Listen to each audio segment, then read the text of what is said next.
हकीकत ये है कि जब आरएसएस का फाउंडेशन हो रहा था तो हेडगेवार साहब से पूछा गया था कि देश में अंग्रेजों के खिलाफ लड़ाई चल रही है, तो आपका भी मोर्चा अंग्रेजों के खिलाफ है?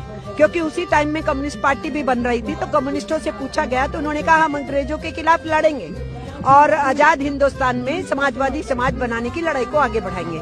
उसी टाइम में इनका मोर्चा बन रहा था, तो इनसे भी पूछा गया कि आप अंग्रेजों के खिलाफ लड़ोगे? उन्होंने कहा हम नहीं लड़ेंगे। जब उनसे कहा गया कि खुदीराम बोस तो शहीद हो गया, करतार सिंह सराभा तो शहीद हो गया, इन्होंने फांसी पे लटका दिया, वो यंग बच्चे जो है मैदान में उतरे हुए हैं, भगत सिंह और उनकी पूरी टीम जो है वो अंडरग्राउंड लगी हुई है अंग्रेजों के खिलाफ, तो ये सब नौजवान तो मैदान में हैं। तो उन्होंने कहा कि नौजवान भटके हुए हैं, इनको हम समझाएंगे। फिर उनसे पूछा गया कि आपके प्रेरणा स्रोत क्या है, तो उन्होंने कहा हिटलर और मुसोलिनी। फिर इनसे पूछा गया कि आपका फलसफा क्या है, आपकी आइडियोलॉजी क्या है, तो उन्होंने कहा नाजीवाद फासीवाद। कहा ही नहीं, इन्होंने मुंजे को भेजा था इटली, जो मुसोलिनी से मिल के आए थे, जो वहाँ से सीख के आए थे संगठन कैसे चलाना है, और जो उनकी ड्रेस थी ना वो यहाँ इंट्रोड्यूस की गई थी, काली टोपी, सफेद शर्ट, खाकी निकर, जिसको अब निकर को इन्होंने पैंट में बदला है। तो इनकी सोच नाजीवादी फासीवादी रही है, ये हमारा इल्जाम नहीं है, ये इनके गुरु का कमिटमेंट है। उन्होंने कहा ये हमारी सोच है, हमारा इल्जाम नहीं है कि तुम हिटलर के चेले हो, मुसोलिनी के चेले हो। उनके गुरु ने कहा कि उनकी इंस्पिरेशन वही थे।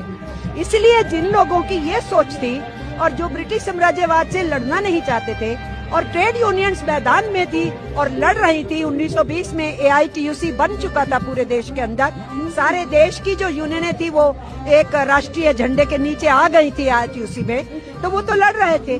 तो अंग्रेजों से लड़के इस देश के मजदूरों ने ट्रेड यूनियन एक्ट लिया 1926 का। 1922 में हमने हासिल किया, अपने खदानों में काम करने वाले, खनिजों में काम करने वाले माइंड एक्ट उनके लिए हासिल किया।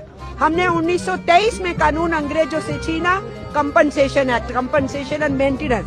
हमने 1935 में पेमेंट ऑफ वेजेस एक्ट हासिल किया और उसको लेकर के हम आगे बढ़े और काम के घंटे सुनिश्चित हो, सामाजिक सुरक्षा दी जाए, भविष्य की पेंशन दी जाए, ये सब चीजों के ऊपर लड़ाई चल रही थी।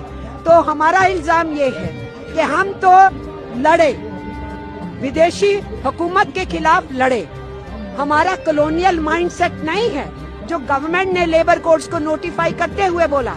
कॉलोनियल माइंडसेट इस गवर्नमेंट का है जो हमें ब्रिटिश राज के उस दौर में, भयानक दौर में फेंक रहे हैं जहां 16 घंटे मजदूर काम करता था।